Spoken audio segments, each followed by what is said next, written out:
Bassentebe okuva mu byalo 16 ebisangibwa mu Town Council y'ekibuga mu disitulikiti y'ekibuga babukeereza Nkokolo okugenda ku kitebe kya kanso okukuba ebirayiro byabwe.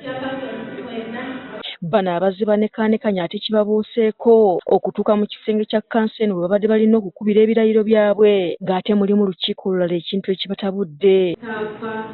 Mu kwagala okumanya babuuzizza ensonga lwaki tebagenda kukuba birayiro byabwe ng'ate baategeezebwa nti baakubikuba olunaku olwaleero. Mulimu ebitusoomozezza kubanga olwaleero tubadde tumanyi olwaleero tuvaawo nga tugenda kukolera abantu kubanga bayaayaana olwa saaviisi. Bassentebe bano era bategeezeddwa nti ensonga emu balemesezza okukuba ebirayiro byabwe by'ebintu bya gavumenti bassentebe abakadde ababaddeko bye balemereddwa okuzza gamba ng'obugaali. Balina okuzza obugaali oba ebyo webutayonooneka bakazi tulabike nga tukola enteekateeka y'okubayimufiza ate n'okuba nga obuweereza kugenda mu maaso.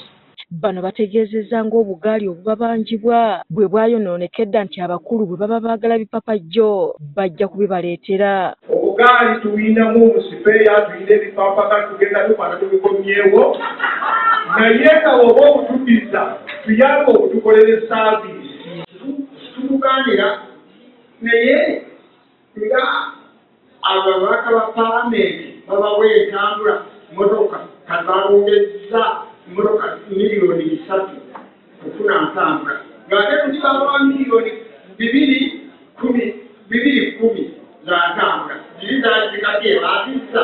Ku nsonga y'abassentebe bano obutalayira, Town Clerk agamba bano babadde tebannateekebwa mu kiwandiiko kya gavumenti oba kiyite gazeeti. Naye twalungamiziddwa nti gazeeti tennaba kufuluma ey'obukulembeze obwo bwenjogeddeko amakulu gaakyo nti sisobola kugenda mu maaso kulungamya kanso wabeerewo okulayira kw'abassentebe LC1, LC2, okutekinga of office n'ebintu ebifaanako. Tunula ekyo kikigyemu items tubadde nazo leero. Henry Kagali mmeeya wa Kibuga Town Council agumizza bassentebe bano nti babeere bagumu kuba obudde bwonna bagenda kukuba ebirayiro byabwe. N'abamwe bassentebe babe bagumiikiriza nga bwe bagumiikiriza era mu kunoonya akalulu ne mu kulonda tulina kubanga tubakwasaganya mangu ddala. Ate bo bassentebe ba LC1 ku byalo ebiwerera ddala 97 n'aba LC2 ku byalo 13 mu ggombolola y'e Fort Portal North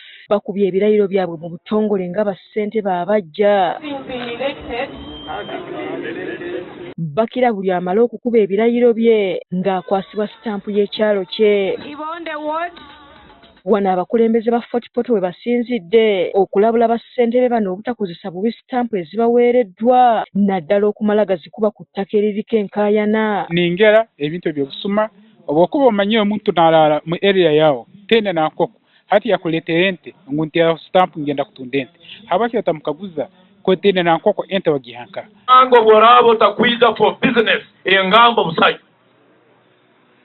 Reverend takungonza Reverend manyambalize kinu gendo obesigalize atampanga atanzale Reverend oba atakungonza that is his business. Reverend Wile Kintu Muhanga mmeeya w'ekibuga Fort Portal asabye bassentebe abava mu kibiina ki NRM okujja ebyobufuzi mu ziyafeesi zaabwe nti bakolere bantu so si bibiina. Abo ba LC1 ababeire batakuntangira n'okuntangira ngwabo okuba nyawe ndi wa independent timanyire since when entebe ya LC1 zyahairwe NRM ningera ntebe yaitu itwena you serve all Ugandans. Omubaka wa Pulezidenti mu kibuga Fort Portal Asumini Naske ategeezezza nga bwe batagenda kuttira ssentebe yenna ku liiso anaagezaako okwenyigira mu bikolwa ebimenya amateeka ku kyalo. Do not engage in such criminal activities because once you do that the long arm of government will get you the law.